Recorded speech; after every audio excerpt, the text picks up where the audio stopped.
All right, I've got an old school friend of mine, Abdul Qayyum, that I've known for over 30 something years, bro, innit? Something like that. Yeah, no, 40. 40 years Nursery, I've from known nursery. this brother. This is like my closest childhood friend from way back in the day that we go back in the day. Okay, so let me tell you a bit of intro about him, who he is. He's a father of five, 3 boys, 3 girls. 6. Sorry, my man. See how tight we are. That's how time flies. 3 boys, 3 girls. He's a father of 6, 3 boys, 3 girls. What's the age range, bro? So oldest 17, right? This girl, and Yeah. then I've got Ibrahim. He's 14. Yep. He got me on the spot now, right? And then Qasim's 12, and then we've got Bilal's 10. Then we've got Rufayda is 7. 7, yeah. She's not the youngest one, is No, it? and then yeah. Halima's the youngest one. She's Halima's just about a year and a half. Oh, mashallah, mashallah. Allahumma barik, bro. That's like half a football team right there, bro. Man, my gosh. I want to pick your brains today, bro, because I know you got some experiences, man, Let's go for it. to help us. All right, bro. Okay, so I'm going to run through a few questions, more than a few, actually, and just pick your brains out. So we're going to start off with the first question. How is a father of 6 shapes your view on balancing time, attention for each child, especially with 3 boys and 3 girls? So how do you juggle time, distributing time for your boys and the girls, bro? Well, with that many kids, it's Yeah. difficult to have individual time. Yeah. So we need to do things as a family. So going out together for watching something together. This is where our interests will align. So if we're watching a movie, a family movie, something that can all Yeah. do together. Or we often, on the weekends, we often go out. Because I work in the weekdays, so weekends we try and reserve to do something together outside. Visit parks, visit family, things like that. But yeah, on an individual level, it's quite hard. I mean, the older kids, I try and spend some time with them. Take them out once in a while. Even have dinner, just catch up with them. Yeah. Younger ones, mainly playtime at home. Bro, let me ask something regarding that. Okay, so each child is a different age. So how do you cater to their needs, and how do you know what their needs are? So, like I'll give you an example. Some of them, their idea of spending time might be to kick a ball around. Someone might just want to wrestle with you. Someone might just want to just go out for a walk, a talk. Yeah. How do you identify who needs what at what age and stage, bro? Well, with Rafi and Bilal, so what? Rafi is the... Rafi, she's 7. Oh, she's 7, and okay. Bilal's 10. So they're still at that age where they like to go to the park. Yeah. So on the weekends, if the weather's good, we've got a bit of spare time, they'll ask, can we go to the park? And then I'll take them to the park. Bilal meets his friends sometimes. Yeah. With Rafi, she'll just go play in the play area. So that's what I'll do with them. So Okay. with Halima, the baby, obviously there's nothing other than tend to a baby. Yeah. Not really anything we do together. And then with the older boys, obviously with them, if I go to a place and I can take them, I want to take them. So if we're going to a masjid or a talk, then I try and take them along with me. Okay. Even if we're going for prayers at the local mosque, Yeah. I'll drag them along with me, make sure they come along. So I try and spend that time with them in the evening. When I come Quite home from varied, isn't it? Yeah. work. Yeah. And then with Saliha, with her generally it's just talking. Yeah. Time or having food. Salih is the eldest one, yeah? She's the eldest, Oh, yeah. and she's 17. 17. So she's just gone to college. Okay, got you. All right, cool, bro. All right, moving on to the next one. Okay, so what are some of the challenges you face raising kids, especially in this digital age, and how do you keep them grounded, bro? So yeah, with the digital age, Yeah. it's difficult. So me and my wife, we've had a policy as long as we can to say no devices. Yeah. It came to a point where we kind of gave into that with Saliha when she started going to school. Yeah. We have a device so we can see where she is. She needs to get in contact with us. Then she has a phone. We can contact her. She can contact us.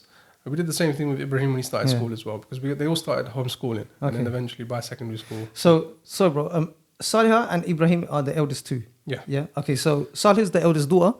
Ibrahim is the eldest son. Okay. So when they end up in school, we gave them both phones. Yeah. And then from there, there have been challenges. Okay. They got social media, they got games, Yeah. apps, and their phone. Tell me a bit about them challenges, bro. Like what? It's more the time they spend on it, to be honest. Okay. Yeah. I mean, I think they're quite sensible anyway. Yeah. I mean, they don't really go crazy on social media. Yeah. As far as we know, they've been sensible. Oh, okay. We try and get them to use the devices in the living room when they're with us. So you can watch them. And, Yeah. Yeah. And Salihah uses it in her bedroom for homework, and we've given them devices they can use for homework. We've in the past we've used apps to kind of monitor what Oh yeah. they're watching or what websites they're going to. Problem is these kids know their way around. Yeah, So they always find they just the shortcuts, the they loopholes. just circumvent the system, Yeah.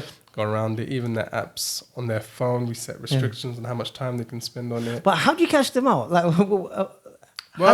or is it just a pattern? No, is it? In just the past, I've set, for example, YouTube to maybe like 2 hours a day. Ah, okay. But I know she's spent more than that. Yeah. So she's somehow figured out my password. Yeah. And asked for more time. Because in the past, she used to ask for more time. So with the iPhone, you can have parental control where if they've exceeded their time, they can request time from you and you authorize it and then they get more time. So I think she managed to either find out what my password was or find another way of... I think even with YouTube, she used a browser for YouTube, for example, rather than the app. Yeah. So that's smart. So the restriction doesn't work. Yeah. So the restriction doesn't. So these kids are going to find their way. In the end, it just. What we said to them is, look, if you get caught being stupid, we're going to take it away. And there have been occasions where I've had to take it away from them for sometimes weeks at a time. Wait, hold on. Hold that thought there. Okay, so when you take them away, take away the devices, what's their reactions like? What's their behavior like? Do they throw tantrums or is it okay? They just accept the discipline and just no, they've accepted it because when I've taken it off them, they've been caught doing something very stupid. Okay, and I'll take it off them, and they've accepted that. There's been occasions where Salihah will come home, for example, and she just there you go. She's handling. She knows that the phone's going to be taken away because she's just done something very stupid, right? So she'll hand it over. Bro, wait. That's quite important. Okay, so how do you even get to that stage? Because that's a certain level of respect there. There's no arguments. There's no, it's okay, I got caught. There you go. Yeah, and that's quite rare. We give them quite a lot of free, we give them, a lot of leeway in terms of their device. So when they know they've messed up, and we take it off them, they can't really dispute it. Oh, okay. Because they've been caught red-handed, didn't they? They've been caught. They know they've done. We've had this discussion. You do this, your phone goes away. Yeah. Right. And they do it, and their phone goes away. Yeah. And we'll take it away for days at a time, sometimes weeks at a time. Wow. And then when we feel they're ready to take it back, then we'll give it back to them. Yeah. But in terms of digital age, everyone's going to face this challenge. It's too easy to. You've got your young child, put them in front of the screen, and babysit it, babysit the child. It's just everyone does it. It's the easy way out because hyper-stimulated, bro. Yeah, we're tired. We can't give them the time they want at that moment. So it's just the easy cop out. Give them screen. Do you think? I mean, the safest option might just be to just minimize as much as you can. Yeah, I mean everything in moderation. So I'm not one to say completely ban everything because at the end of the day, they're gonna sneak and do it anyway. Yeah. If you take that approach, they're gonna be sneaky. They're gonna do it and even with my kids initially, because we have no TV at home, when they went over to their grandparents' house, there's a TV, there's cousins there. Yeah. But they're not spending time with their cousins, they're just glued in front of the TV. Why? Because it's the only opportunity they have to watch TV. Yes, got you. Right? So in that way, I thought, okay, this isn't the good side of it, because at the end of the day, they're with cousins here, right? Yeah. So they should be spending time with their cousins, not going to the screen. So I thought, let's, we can't restrict 100%. No, there you has can't. To be moderation here. Yeah. Give them some, at least when they go and visit their cousins, they're, spending time with them, interacting with them. Bro, that's a mad dynamic here. Because look, check this here. Okay, so you've restricted the time on the devices and that. They go over to the cousins, but then the cousins, some of them may be like really connected to the devices. So, like. So nowadays, where do you get that real human connection? That's the thing. Yeah. We live in different times. So me and you, we go outside, we play in the park. We come home when the lights go out on the street. We could spend the whole day out. We didn't have computers back then. No. We had consoles growing up a bit later, but it was a different time. Right now, the way the kids interact with each other, it's different, even when they're in the same room, they might be on Roblox together on two different devices. My son's like that as well. Yeah. So that's the norm for them. And in some ways, it's a different social setting, isn't it? We have to accept that is the norm for them. Okay. But where we have to balance it is say, look, enough. Yeah. Set a time. You've had this much time. Now put it away. We don't want you engrossed in this all day. All day long, because it's not healthy. No, definitely. There needs to be some kind of social interaction. There's too much dopamine. That they're seeking, and we just need to limit it. All right, bro. That's really insightful, man. That's Okay, all right. Next question, bro. Okay, how do you approach teaching your sons and daughters about equality, respect, and healthy relationships? So, how do you teach that to them? What sort of boundaries do you set when they have relationships with each other? How do you balance that, man? I'll give you an example. There's not a day that goes by. I used to break up fights between my children. Like either my daughter would fight her brother, or there would just be something always kicks off, an argument, and it's if it's not that brother, if it's not this sister, it's just constant. A lot of energy was just spent on time just breaking up fights. You know what I mean? But how do you balance that? How do you not lose your rag at the same time, bro? And just maintain a healthy relationship where one of them don't feel resentful towards you because of the way that you've dealt with them in that moment. You know, Thing is, right, the truth is, I don't think as a parent you can ever avoid that. You can't, innit? You can't, because you think about it like this, siblings fight. It happens. There's no such thing as no siblings ever fighting. You're going to grow up. That's the reality of it, bro. Your reality of it. And as young individuals, you know, we're quite selfish. It's always my way. You see the world from my perspective and not from your siblings' perspective. So it's natural. Everyone fights growing up, right? It happens. And as parents, we're always going to be seen as biased from one child to another child. All our children are different. Yep. And we do treat them differently. Yeah. You know, some parents would try and claim, no, I don't treat them differently. I treat them all the same. It's not the case, man. No, you don't. Because if you treated them all the same, they will be the same. Or your methods won't be working. One's going to have a high temperament. You can't be calm and collective and absolutely. Whisper things. He's not going to respond to that. You have to respond to him in the way that he's in their temperament. To their temperament. So, you know, for example, with the girls, I'm one way. With the boys, I'm another way. Wait, bro, that's really interesting because look, check this. I think what I've seen is a lot of parents will get this wrong, not understanding the temperament of the child. Each child is different. So, for me personally, I know that I can speak to one of my sons a certain way and be more harsher. Whilst with my daughters, I can't. I've got to be a bit more softer. Yeah. With the older one, like it's just about using tact. The way I used to tell the older one back in the day is just very like instructional, authoritative. I can't tell him and speak to him that way now. I've got to have a conversation. I've got to explain why to him now. So it's a different tact. Whilst with the other ones, I could just finger point and say, "Hey, don't do that." Like it's more direct. That's the thing. The way you're going to interact with them is going to be different. Not even between different children, but at different stages of their life. I remember, if I shared this story with you before. Remember when we was at Montada and we did PE? Kids. So the first day I worked there, I was the classes I used to teach were year 1, 2, 3, 4, 5, and 6. So year 5 and 6 was first. That was the first class that I taught. Then I taught year 3 and 4. And then I taught year 1 and 2. Right? PE 1 day, 3 classes. Different ages. So 2 years in each class. So I remember, I'm not sure if I shared this, but year 5 and 6, very authoritative, very harsh. You know, because it was all boys. So I dealt with them as young men. Very strict, harsh, and they got the message. And things worked. Year 3 and 4, same approach. Right? They didn't respond in the same way, but they got the message. Then I tried that approach with year 1 and 2. Got you. And you know what happened? What happened? The boys started crying. Wow. Why? What was it? Because they were young boys. They're year 1 and 2. They're about 4 or 5 years old. They weren't used to being spoken in that way. Right? And the problem wasn't with them. The problem was with me. Because I was trying to use the same approach that I used with year 5 and 6. Whose maturity had developed. And I'm trying to use that same approach with year 1 and 2. And then these are young boys. They just come into the world. All they know is about play. So I realized my error there. I thought, okay. Hold that there, bruv. That's an important point. Do you think as well, like sometimes that we can get caught up in the moment and like not take a step back and realize that I've been using the same approach for too long and it's not going to work because they're evolving at different stages and ages. Yeah, exactly. So yeah, that's what I realized with that. So I apply the same thing with my children. So they're not all the same. I can't talk to them all the same. You know, one's going to have a better understanding if I'm talking to them directly. Another one, I might have to scream and shout. Because of their temperament, and that's what they respond to. Where did you get that awareness? It was mainly from the school, working in the school with young boys for PE, and then youth work as well. Right? That gives you like a varied experience. So I apply the same thing with the kids at home. And again, some people might see this unfair. Yeah. And unequal. But you deal with your boys in one way, you deal with your girls in Yeah, another way. yeah. Why? Because their temperaments are different.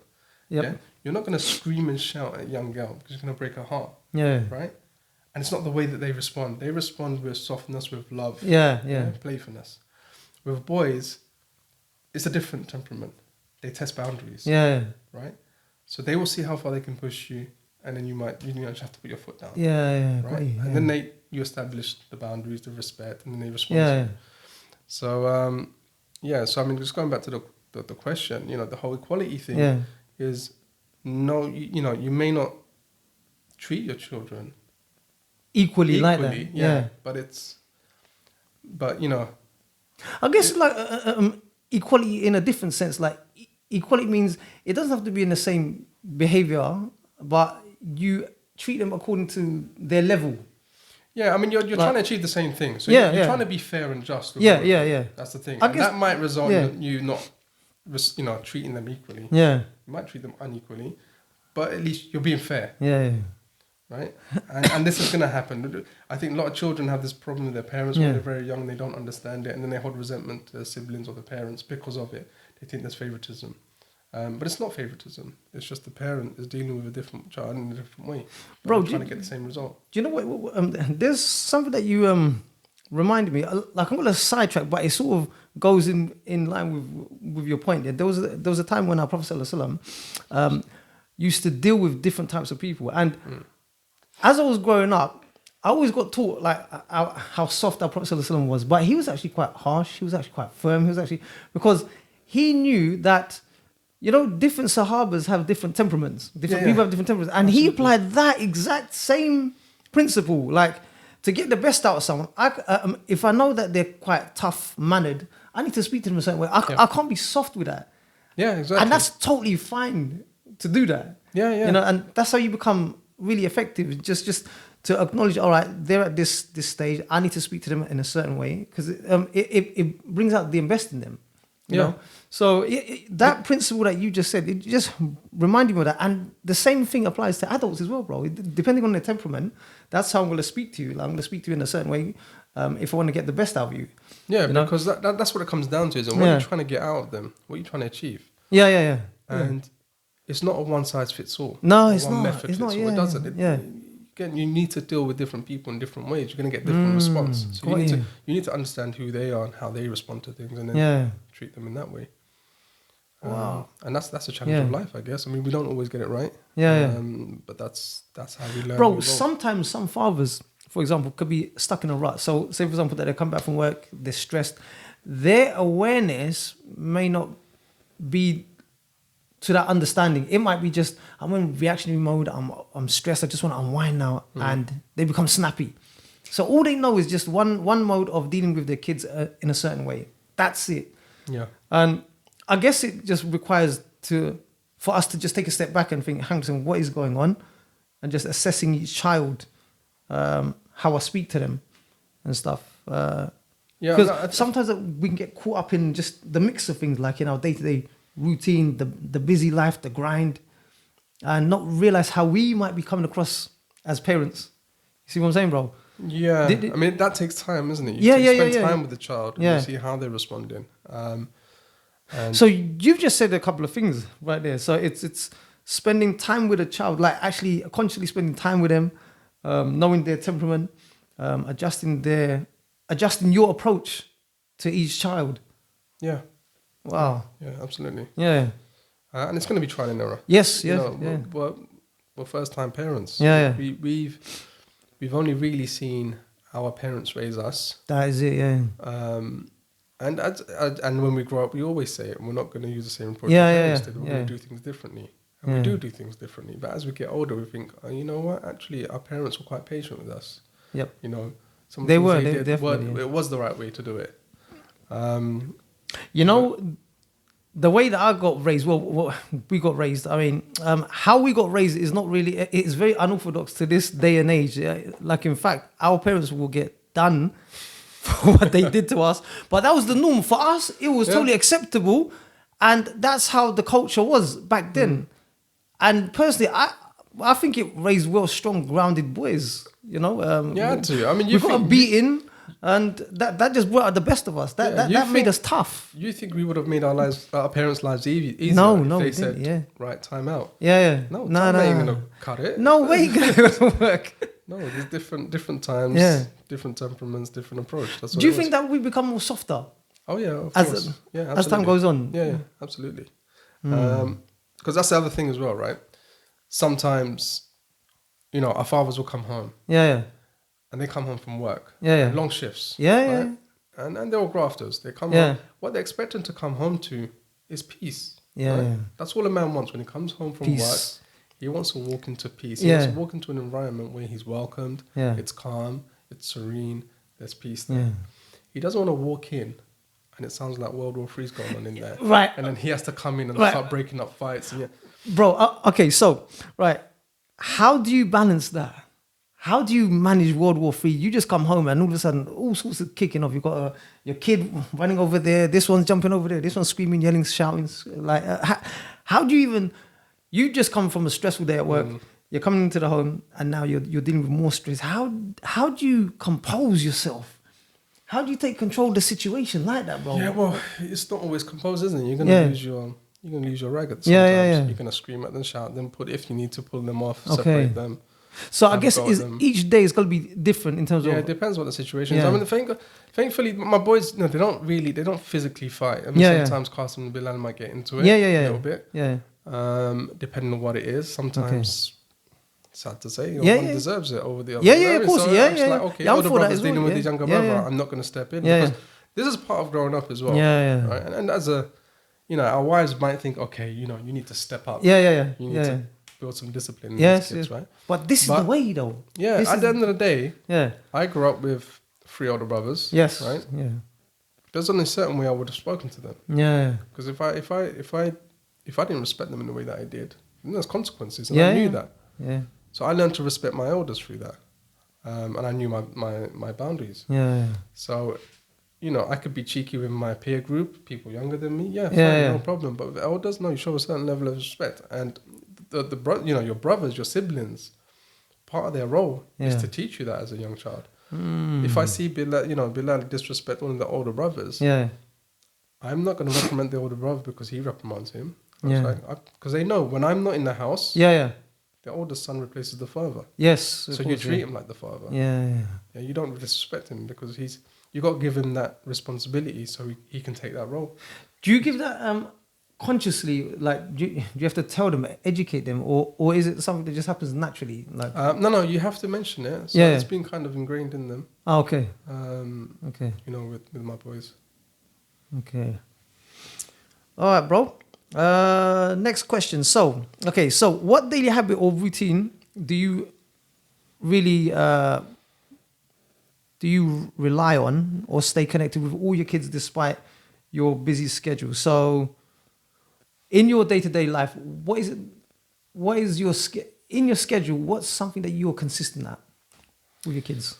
So Monday to Friday, normally wake up. I help Bilal get ready for school. Yeah. So I'll wake him up. Sometimes he wakes me up. I'll wake him up, get ready. It's a mad one.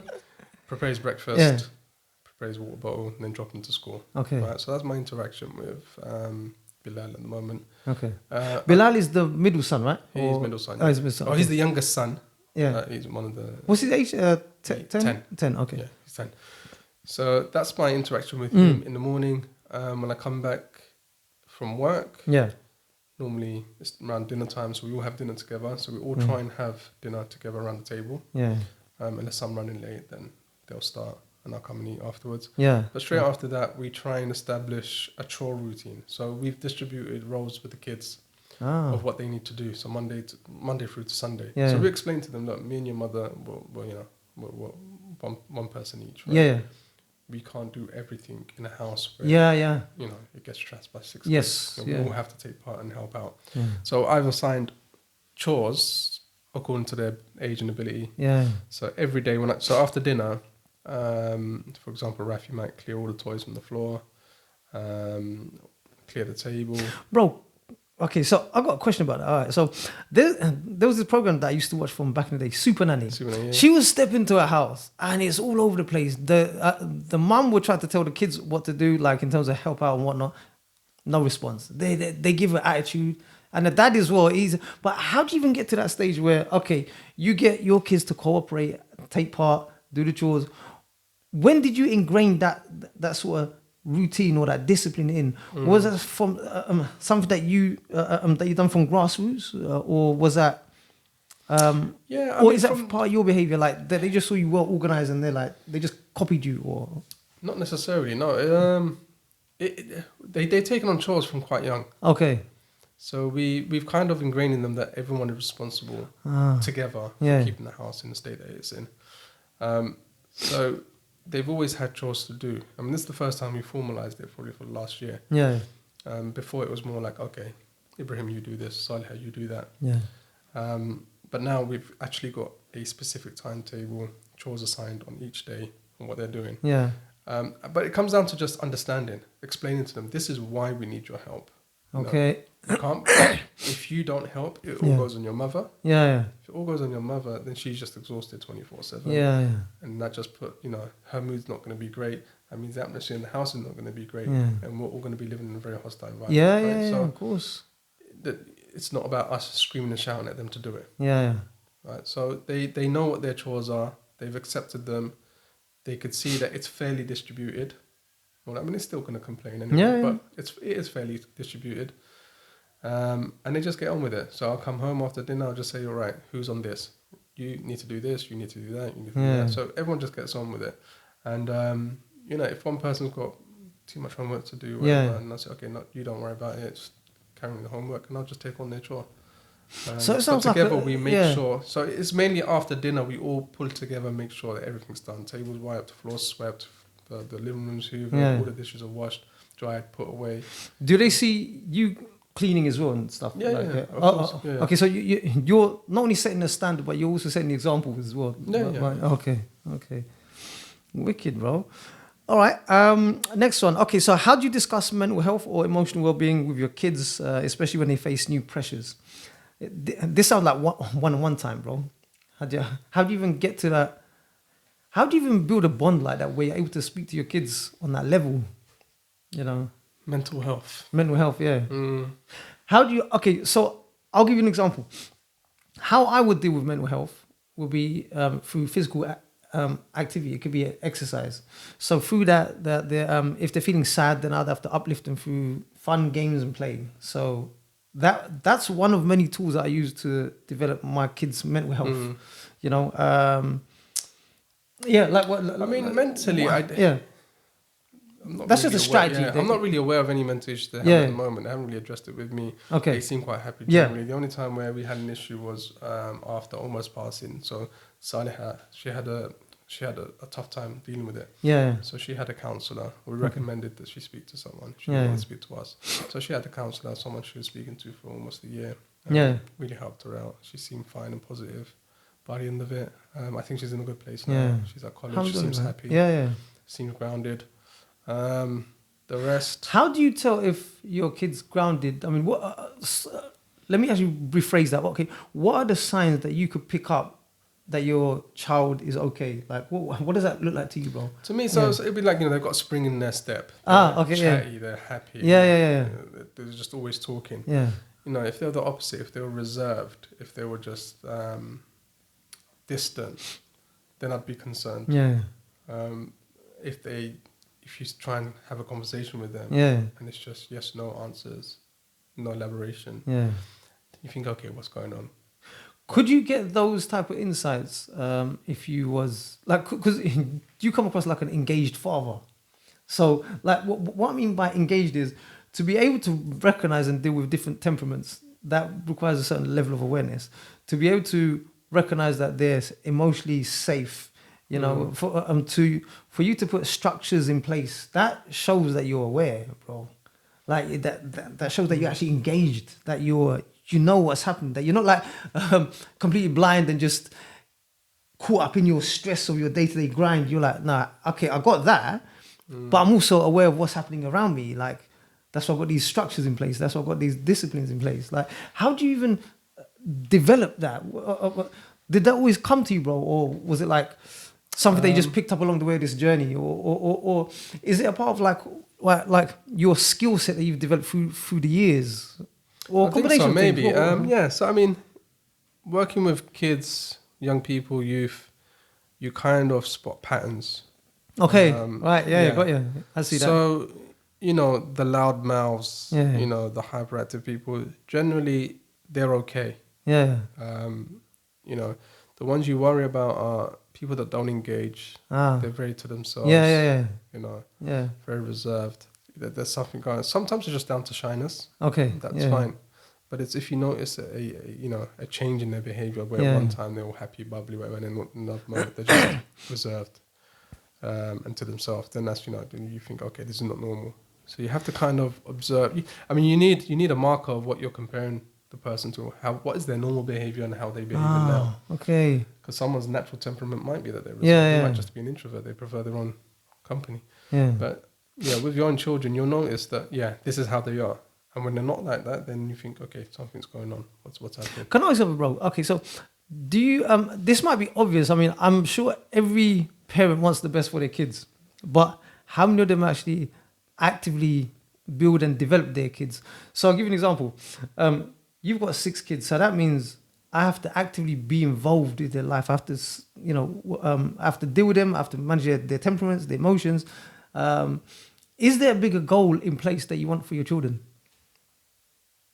Like, say, for example, I want Saliha to become the best at this. I want Ibrahim to get involved in this. Like, you're kind of steering them. So I haven't given that direction yet. So I do speak to them about future goals employment and business. So I always ask them to observe the world where we are. So right now we're in the AI age. So there's a lot of jobs in the last 10 years that you could have developed the skills for and be highly paid for, but AI has just taken over it now. Okay. So it's easily replaceable. You're not just going to be hired for that job. And as AI develops, it's only going to get better. So there's no point pursuing jobs in that kind of area. So where you want to be, what I encourage them to be is have work involved in AI. So prompt masters, or how do you use it? How do you support it? How do you develop it? That's what the jobs are going to be secure. Don't look at jobs that are going to be taken away by AI. So in that way, I steer them. And then I kind of encourage them. I mean, my main thing with them is just work hard and work smart. Okay. Yeah. They say, working smart beats working hard. But working hard beats not working at all. You have to start somewhere. I want that ethos. That, I want them to have a hard-working ethos, not to think that they're going to just be a freeloader and have their dad pay for everything. And it's not going to be the case. I want them to develop their own business. I don't care if their businesses fail. Just try. I want them to learn. We always encourage them, buy, sell stuff, whatever, develop a business. Bro, wait, hold that thought there, because there's something that got brought to my mind. Look, a lot of us want things for our children, but doing it and saying it, like I'll give you an example.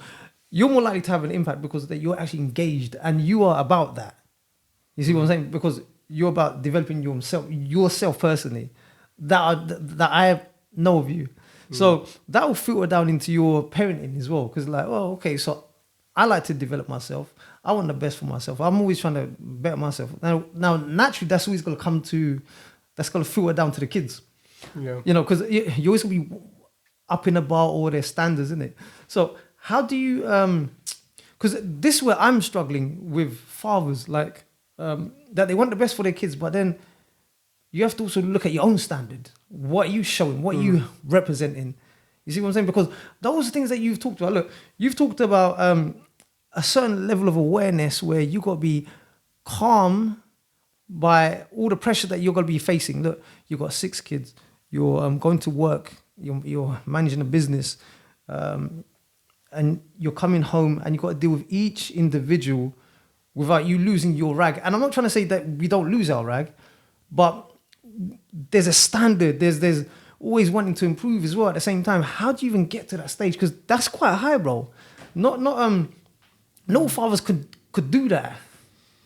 Yeah, I don't know. I've never really seen it that way, Yeah. but yeah, I always try and push them Yeah. in whatever they do. Yeah, If but they, you live by it. You see yeah, what I'm saying? I guess that's important because Yeah. you show. I mean, they don't get away. They don't often get Yeah. away with being lazy Yeah, yeah. in front of me if something needs to be done. Yeah. Yeah. How do you And like? So I'll give you an example. If a father is stressed out, look, he's got his pressures, and every father deals with pressures differently. yeah, Sometimes that they don't even have time to work on themselves because they're just like busy trying to provide and just take care of things according to what they think is good. You know, and sometimes that might be a case of, look, I'm not even aware of what's going on around me. I'm just trying to survive. I'm just trying to go through the motion. You see what I'm saying, bro? But yeah, okay. What advice would you give for fathers who are like that, bro? What? I guess. I mean, yeah. I guess you're talking about fathers that are, they're under a lot of pressure Yeah. to Yes. Yeah. provide for their family. Yeah. This time and day and age is quite difficult. The standard of living is Yeah. quite high, quite expensive. So maybe they're working more than one job, Yeah. and Yeah. they're coming home. They don't have the time to spend with the children. Yep. I guess the only thing I can really say is just check in with them. Okay. Hi, how are you today? How's Little things like that. just Yeah. How are you Makes today? a big difference. Anything new today? Yeah. Anything interesting happened at school? How things do you need anything? Yeah. You know, and just respond to it. Like little things, like trainers. If they complain about tight trainers, say, "Oh, should we go on the weekend to go to the shop? Should we get some new trainers?" Yeah. Doing a look online for some trainers that we can order. Small things like that. It shows that you're thinking about them, about their comfort. That you're not. Okay, so from this talk that I got so far is awareness. There's a lot of discipline. There's a lot of structure in place. Let's say a father doesn't have that, and back to what you're saying. So what you're saying is to start off with just check in, Yeah, just check in with the child. like as a starting point. Yeah, where are you? Okay. Where are you right now in your Yeah. life? And through little acts, just like that. Hey, what's happening? Yeah, Hey, because a child, most children at some point in their life will have that feeling. My parents hate me. They don't care. There's always something that's going to trigger that thought. So by you coming in one day and just saying, "Hey, how are you today? How are things? Is there anything you need from me?" That can just turn things around for that child. Think, "Oh, okay, I thought he hated me." Yeah. Even with my own children, they because I have a certain relationship with one child, another child might think that, okay, I completely hate them or whatever, and then I'll do something, and then the mother will say, "See, I told you, he doesn't hate you." He's done that thing for you, and then okay, fair enough. And that little tweak makes a big difference, though, bro. Yeah, because with me, yeah, my thing's always been, as you know, it's always about having kind of financial security. Yeah, absolutely, Leaving something behind for them, for the kids, encouraging them to work hard, work smart, invest in their future. So whenever I work towards that, and I always encourage them to put that similar thing in place for themselves and their own children. So I always talk to them about that. But they can see me putting those plans in action. And living by it as well, and living by it. And that's the thing, as a parent, I think what we have to accept, and which is very difficult. As parents, we're not their friends. Yeah. We're their parents. Yeah. Right. So I'm okay with them hating me my entire life. Yeah. Because there has to be someone who sets the rules. Yeah. Puts a plan in place that's going to work. It may not work. It might fail. Yeah. And when I pass away, I may have failed completely, but at least they would have seen my entire life, me trying to put it in place. That's the most important thing, And when they become fathers themselves, or husbands themselves, or wives themselves, then they'll start to feel the challenges that we feel as parents. And they'll say, okay, you know what? My parents went through this, but they handled it much better than how I'm... they've handled it much better than how I handled it. Yeah. So for me, as a husband and a father, I learned to appreciate my dad much more. Yeah. As a child, I had no relationship with him. He was a provider. Yeah. He provided for us. Went out there and worked. And just worked as many hours as he could. Provided a home for us, gave us the future that we have today. So I didn't have that relationship with him, but I appreciate him. And I realized that I didn't appreciate him enough while in life. But as a father and a husband, you learn to appreciate what they've done for you. Yeah. And the level of patience that they've shown whilst doing it. Yeah, absolutely. You know what I mean? So for me, I don't mind being the bad guy, Yeah. them hating on me, whatever. No, I've got a job to do and I'm going to do that job because I know I need to do that Yeah. job. So at the end of the day, if they don't like me for it or they hate me for it, I'm okay with that, so long as I fulfilled my job. Because one day, I mean, whether they realize it or not, they'll realize that I did do it for them Yeah. and I was doing my best for them.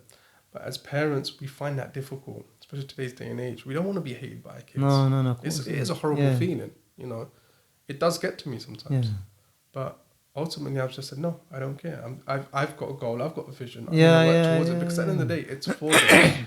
You know, I don't work all the hours that I do for my own pleasure, my own No, benefit, that's what because it's the You don't sacrifice. see the fruits Yeah, of yeah, that yeah. in my own lifestyle.